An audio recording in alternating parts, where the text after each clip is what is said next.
Teaser's conversation.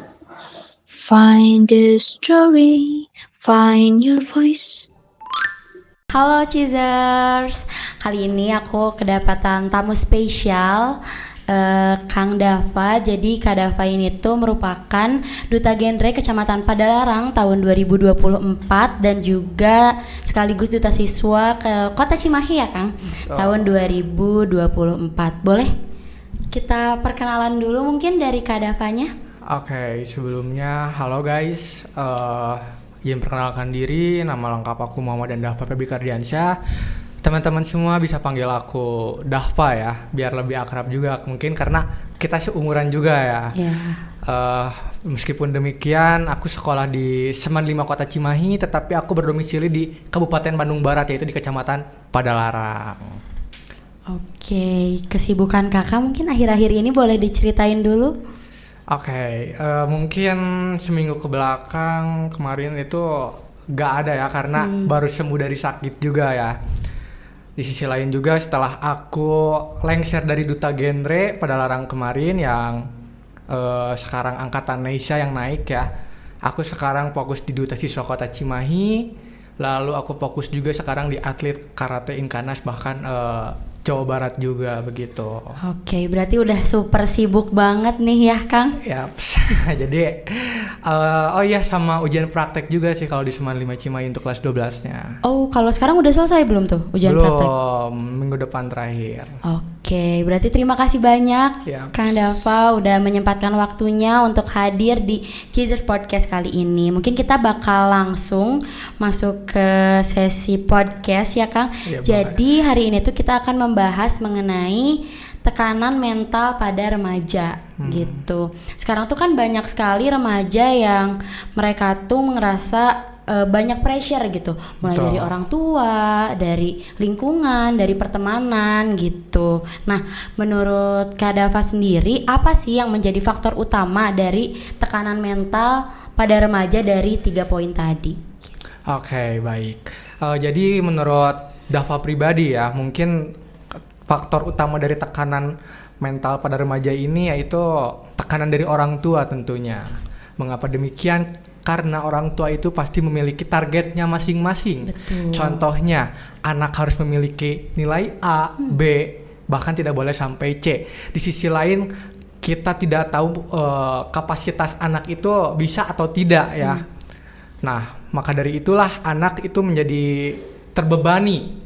Malahan nanti kedepannya tuh dalam segi pembelajaran dia akan menjadi tertekan juga dan tidak akan maksimal juga gitu. Kadang kan sekarang tuh misalkan nih kita ambil jurusan IPA IPS aja mungkin ya, walaupun kayak karena aku nih sekarang. Oke, IPA IPS mungkin ada anak-anak yang sebagian dia pengen ke IPS tapi kata mama ayahnya kayak ya udah kalian ke IPA aja kayak gitu kali ya. Iya, itu mungkin sama apa ya, pengalaman pribadi aku nih ya.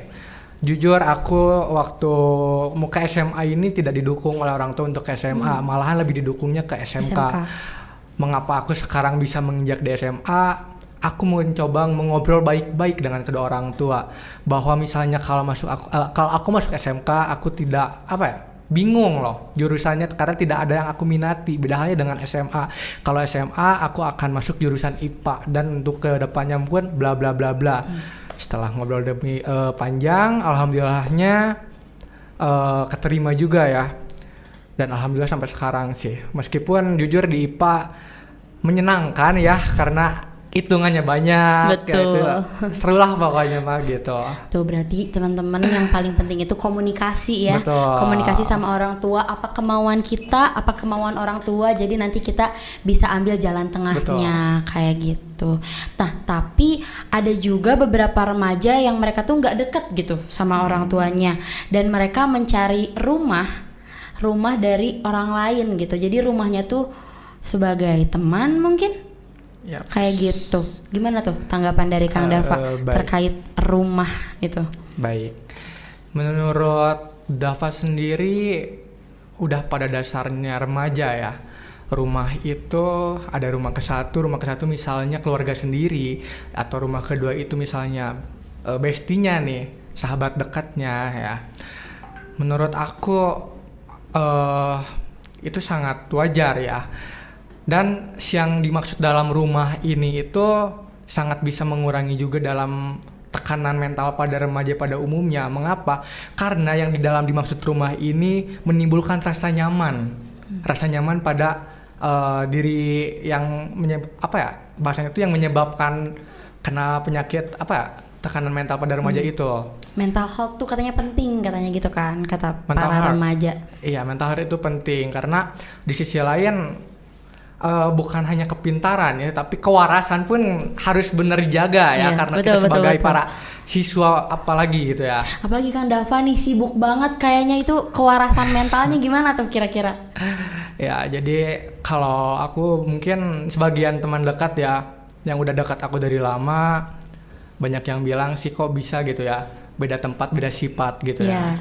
Gini ya, kalau aku gimana menempatkan diri, misalnya kalau aku menganggap kalau aku jadi duta tuh ya aku waktu semakai pakai selempang aja. Jadi waktu aku pakai selempang, ya udah itu aku duta. Ketika si selempang itu dicabut, ya udah aku bukan duta, melainkan kayak masyarakat pada umumnya. Begitu. Dan ada juga nih, sering banget nih. Contohnya kayak kalau aku dalam sekolah ya, telat misalnya kan. Aku selalu disangkut pautin nih sama guru. Gimana sih? Duta teh kok terlambat? Katanya duta. Betul. Gitu ya. Gimana sih anak paskibra yang katanya terkenal dengan disiplin tetapi terlambat? Bu, mohon maaf kata aku tuh, rumah saya di KBB sedangkan sekolah saya di Cimahi gitu kan. Mungkin ibu juga bisa tahu lah ya jarak dari KBB ke Cimahi itu berapa. Semacet apa? Betul, apalagi yang jalan raya alun-alun tuh Wah. gila. Tadi perjalanan ke sini macet gak? Dikit. Tapi kan kalau Santiong ke atas tuh udah enak banget. Betul. Kan tinggal lurus. Cuma di perempatan yang di bawah itu tadi apa sih? Betul. Iya, tinggal cuman di situ doang sih macetnya. Nah, oke. Jadi tadi terkait rumah, memang benar sih rumah di sini tuh menurut aku penting ya. Betul, buat penting yang banget adanya sekarang tekanan-tekanan pada remaja. Jadi kadang mereka yang nggak bisa ngobrol sama orang tuanya, mereka tuh bisa cerita ke rumah ini gitu. Betul. Biar karena kan sekarang anak-anak yang bahkan kalau mereka tuh kesannya nggak punya rumah, mereka tuh malah jadi depresi sendirian. Mereka bingung mau cerita kemana gitu. Ya, karena gini ya. Kenapa kalau di genre sendiri atau generasi berencana itu ada diadakannya PIK-R atau Pusat Informasi Konseling Remaja. Demikian karena contohnya deh, Neisha misalnya kalau berbicara atau cerita ke orang tua itu pasti ada batasannya. Betul. Tidak akan terlalu blak-blakan lah kalau bahasa anak muda makan. Iya. Beda halnya kalau kita ngobrol dengan teman bestie. Iya. Kita akan Terbuka. sangat terbuka sekali malahan sampai aduh gimana ya. Beda halnya dengan orang tua, kenapa lah itu bisa dijadikan rumah tuh ya karena itu.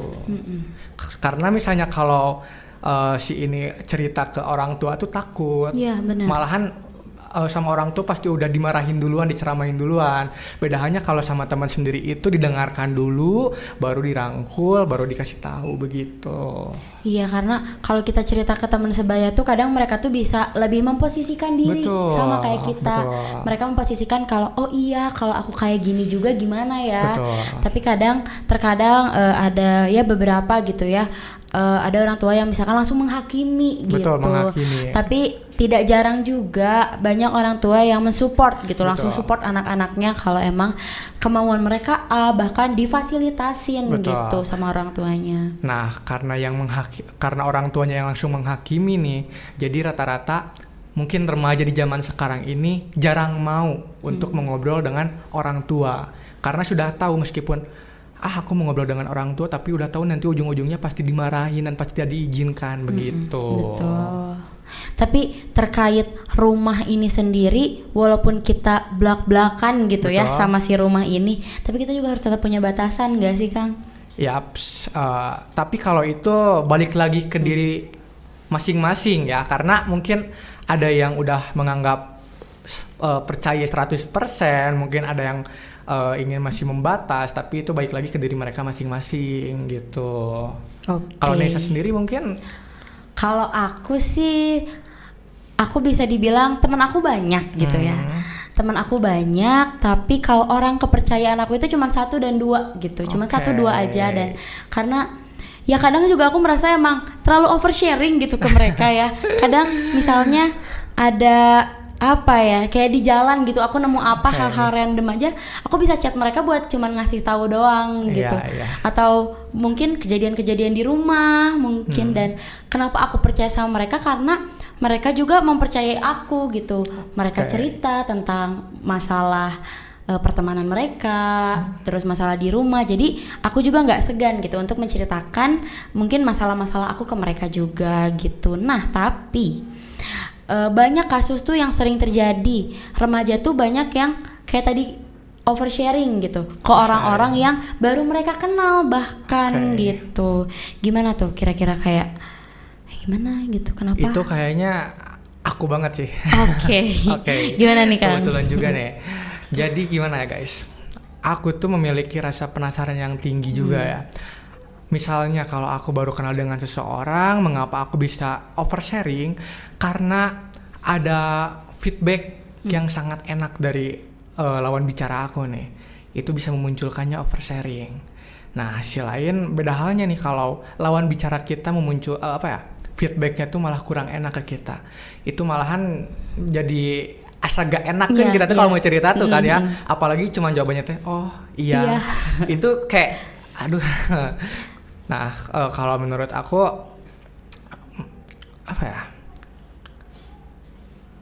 oversharing tuh menurut aku juga nih ya, kadang kita tuh perlu mengutarakan apa yang kita rasakan gitu. Tapi nggak semuanya sama orang yang baru kenal, kita nggak tahu sih tanggapan dari mereka tuh bakal kayak gimana gitu. Apakah mereka akan meresponnya dengan iya ya kita harus semangatin mereka ataupun gimana. Tapi kan ada segelintiran orang yang kayak ya udah sih masalah kamu ini gitu. Tetapi meskipun demikian aku meskipun oversharing tetapi aku masih bisa membatasinya atau menjaganya. Karena harus ingat guys, kita tuh baru kenal gitu kan. Jadi ya sewajarnya aja tetapi asik lah gitu kan. Gitu. Jangan terlalu dalam juga lah gitu, jangan sampai ke akar-akarnya gitu. Takutnya tuh malah jadi bumerang. Betul, jadi buat bumerang. diri kita sendiri gitu. Jadi malah nanti orang beranggapan tadinya positif malah jadi negatif gitu. Jadi jelek ke kitanya juga kan. Atau bahkan buat cheesers di sini yang mau ikutan sharing-sharing, kalau sharing di podcast boleh banget loh deh. Boleh gak? Boleh banget. Nanti coba ada link Google Drive di bawah ini atau link Google Form. Nanti buat teman-teman yang pengen ikutan podcast nih kayak Kak Dava sekarang, boleh langsung aja. Oke, sekarang ada sekarang tuh banyak yang kalau apa-apa tuh kita menyangkutkannya ke psikolog. Ke psikolog. Jadi kayak aduh aku udah nggak kuat banget nih gitu. Tapi ada juga yang kayak ya udah sih emang ini kewajiban aku, jadi dia kayak healthy life aja gitu, nggak mau melibatkan orang lain gitu dari tekanan-tekanan yang mereka dapatkan gitu. Nah sebenarnya dalam kasus-kasus ini tuh bisa nggak sih itu tuh dijadikan penanganan sebagai tekanan mental pada remaja? Mungkin di zaman sekarang ini tidak asing dengan yang namanya psikiater ya. Betul sekali. Yang sering dikunjungi oleh orang-orang ya. Tetapi psikiater ini sangat membantu juga sebenarnya karena mereka ahlinya dalam menangani psikolog seseorang ya. Tetapi kalau aku pribadi, aku tidak akan lari ke psikiater, melainkan aku menyembuhkan luka aku sendiri. Healthy life berarti ya. Betul, aku mah dengan cara aku sendiri. Contohnya seperti apa? Berolahraga. Tahu nggak sih kalau lari itu yang katanya lari 30 menit itu bisa menghilangkan stres. Itu sangat betul sekali guys. Perlu dicoba ya. Karena aku pun sering melakukannya gitu ya. Di sisi lain stres hilang betul. Lalu sehat gitu kan. Apalagi buat kita di masa remaja ini harus meningkatkan olahraga gitu. Terus kalau aku juga sisi lain kayak healing guys, ke alam-alam gitu. Dengan melihat dedaunan yang ijo-ijo nih kayak Semancis Iya, contohnya. Semancis sih jauh banget nih, Jauh gimana banget nih? sampai tadi berkabut. Gila. Di jalan berkabut apa tadi di atas? Di atas sih. Di atas udah berkabut. Sumpah jadi fresh gitu Iya. pikiran tuh. Kadang nih anak-anak Semancis nih pasti can relate banget kalau pagi kita tuh kedinginan sih Kang. Karena emang kita pagi suka turun kabut gitu. Jadi pagi-pagi tuh udah kabut, nanti siangnya panas, sorenya hujan gitu. Dan ya tadi yang terkait healthy life nih ya, aku sendiri juga dengan ya berbagai aktivitas-aktivitas di Betul. sekolah gitu ya, mungkin juga di luar karena aku harus melanjutkan perjuangan Kadafa dalam Duta Genre Kecamatan Padalarang ini. Aku juga memerlukan healing. Yaps. Mungkin bisa nanti Kang kita agendakan, Bisa kita dong, hiking. bisa. Kita itu dekat ke Burangrang, kita sudah di kaki gunungnya Tektok nih. ya? Tektok, pastinya kita tektok gitu. Oke, tapi izin nambahin juga nih. Buat teman-teman semua juga jangan jadi ikut-ikutan juga guys, karena tiap orang itu beda-beda ya cara menyembuhkannya itu. Misalnya kalau kalian udah mencobai cara akun yang kata aku misalnya seperti berolahraga tapi masih ada, mending kalian langsung ke ahli psikiater aja deh gitu kan. Takutnya gitu kan aku ngomong kayak gini malah kata Kang Dava lari aja deh katanya kan. Udah lari malah sakit, malah makin stres malah makin gitu. stres gitu kan. Ntar aku yang tanggung jawab. Nggak lucu juga kalau Ya, kayak gitu ya. enggak. Jadi pakai cara sendiri aja. Betul. Misalnya kalian sukanya nonton drakor, Betul. nonton drama-drama atau apa, ya lakukan aja selama itu positif. Nah, kita kutip juga nih, jangan sampai tekanan-tekanan yang memang kalian dapatkan dari lingkungan sekitar, pertemanan dan juga keluarga, jangan sampai kita tuh malah jadi terjerumus ke lingkungan yang negatif gitu. Ada mungkin Kang tips buat kita tuh biar masa remaja kita tuh produktif gitu, kayak sekarang nih Kak Dava produktif sekali gitu terlihatnya. Oke. Aku gimana ya? Bisa jadi di titik ini sih, sampai di titik ini tuh karena rasa penasaran hal yang tinggi itu loh. Aku tuh penasaran dengan hal A, B, C, bahkan semua pernah aku coba ya. Pertama kali itu aku di SD penasaran dengan bela diri karate karena ingin lomba untuk menghasilkan uang. Karena jujur aku termotivasi oleh temen aku yang atlet renang. Dengan renang doang kok bisa menghasilkan uang, kata aku tuh. Aku tuh pengen mengikuti, tetapi aku pengen berbeda dengan cabur bela diri. Pada dasarnya aku cobain bela diri. Cocok. Tanding bahkan ke SMP dan SMA pun aku sangat mudah dengan sebuah prestasi loh guys. Itu waktu ketika beranjak ke SMA mencoba hal baru seperti Duta Genre, Paskibra, bahkan basket juga pernah dan futsal juga sih. Multi talent sekali ya guys. Kak Dava ini semuanya dia gabres, dia cobain Ya, selagi gitu. masih muda guys. Betul banget. Selagi masih muda, karena ntar kalian menurut pengalaman aku ya dari teman yang udah masuk dunia perkuliahan, karena dunia perkuliahan dengan dunia SMA SMP itu sangat beda jauh guys. Jadi cobalah mumpung kalian masih di dunia SMA dan SMP. Apapun yang menurut kalian cocok, tekuni. Misalnya kalau kalian udah terjun tetapi belum cocok, mending keluar aja, jangan dilanjutin daripada nanti kepaksa. Karena yang terpaksa itu tidak akan benar. Iya, betul. Malahan jadi beban beban ke kitanya juga. Benar kan banget, itu. malah jadi nggak nyaman. Betul, gitu. nggak nyaman. Dan guys, mau titip, jangan pernah kalian menunggu dulu berani atau tunggu dulu hebat gitu ya. Betul. Kita harus mulai dulu dari awal, karena semua orang yang hebat tuh mulai dari langkah-langkah kecil mereka. Yaps. Gitu. Kalau aku misalnya mau mencoba sesuatu, aku tidak menargetkan untuk juara, melainkan aku terjun dulu bagaimana di lapangannya. Yang penting yang aku pengen dapetin itu pengalaman. Menang kalah itu bonus. Ya, menang kalah itu bonus. Sebenarnya tuh pejuang sejati tuh berani mencoba dulu. Jadi Gitu. kalian malah dari mencoba itu tahap-tahapannya Betul. itu yang bikin kita tuh malah tambah hebat gitu ya, Yaps, yang bikin yaps. kita tuh jadi bisa mengupgrade diri kita Ya, jauh betul. lebih baik lagi gitu. Tadi ya ini terkait Kang Dava yang termotivasi sama temennya nih yang awalnya atlet renang, jadi kita pengen ikut juga gitu, ikut mencoba hal-hal baru. Nah berarti di sini kita bisa kutip juga bahwa lingkungan pertemanan itu penting. Penting banget buat kita nanti grow mau tumbuhnya kemana. Betul. Mungkin memang ada peribahasa yang katanya kita harus gaul sama harus tukang minyak wangi katanya, Ya, yang itu. betul.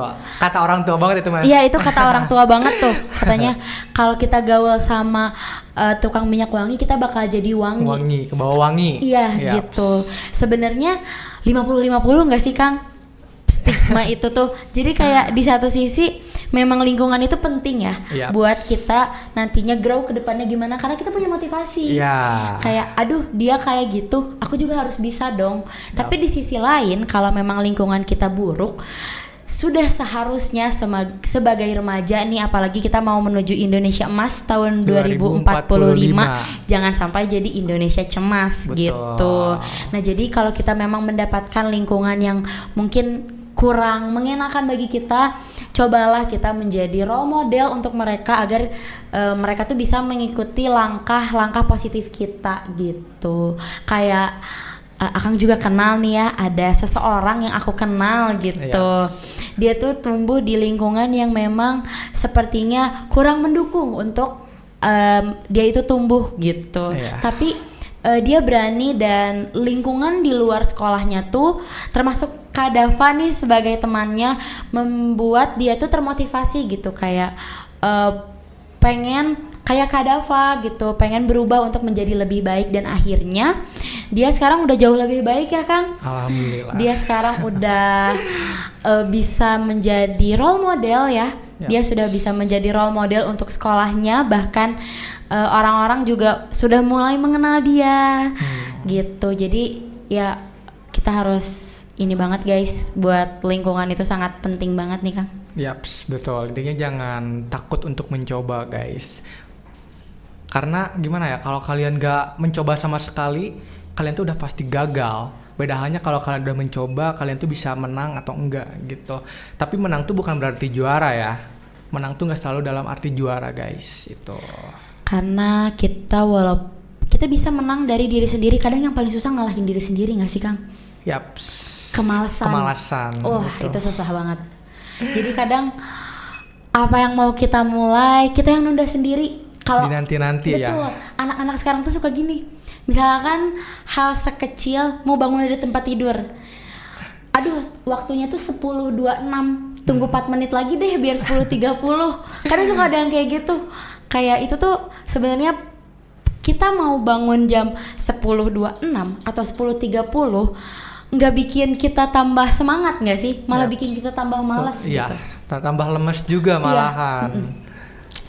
Kalau aku sih diajarinnya gini guys, kalau emang kalian lagi lemes gitu ya, atau kayak malah nunda-nunda, aduh 4 menit lagi deh, 2 menit lagi deh, nanti waktu jamnya udah 10.31 ditunggu lagi sampai 10.35. Molor terus tuh kan.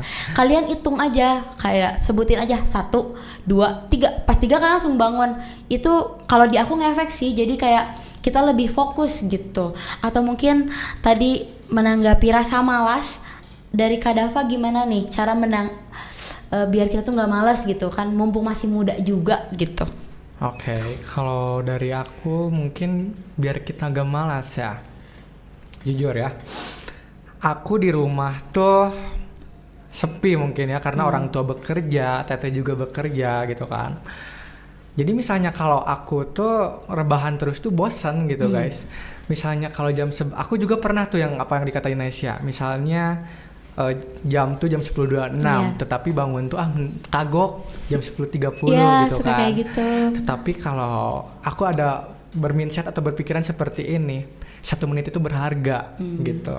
Makanya waktu disitulah 1 menit berharga, aku langsung beranjak dari tempat tidur, langsung bersih-bersih, langsung makan, langsung pergi gitu guys. Jadi kalau bisa mah tanamin dulu mindset dalam pikiran kalian tuh, misalnya waktu itu sangat berharga guys, karena jangan nyepelekan hal-hal kecil gitu. Betul, betul. Kalau aku gitu sih caranya. Ini juga terkait motivasi. Kadang motivasi anak-anak sekarang tuh naik turun. Betul. Jadi kadang kalau kita memang lagi semangatnya ngelihat motivasi, excited banget buat ngelakuin sesuatu banyak banget. Tapi kalau kita lagi nggak punya motivasi, kadang kayak, aduh udah deh gitu, cukup. Suka kayak gitu. Nah, kadang motivasi yang kayak gitu tuh harus kita jadikan sebagai tujuan, gak sih Kang? Jadi betul. mungkin kalau tujuan kita emang sudah jelas, itu bakal kita nggak perlu motivasi juga, ya kita bakal terus jalan. Karena tujuan kita udah jelas. Kalau aku malahan misalnya kalau motivasi dari orang habis, akulah yang menjadi motivasi buat orang lain, gitu. Jangan jauh-jauh deh, misalnya dari temen tongkrongan sekolah nih misalnya kan. Ada temen tongkrongan yang malas sekolah atau misalnya malas belajar, itu pasti ada ya.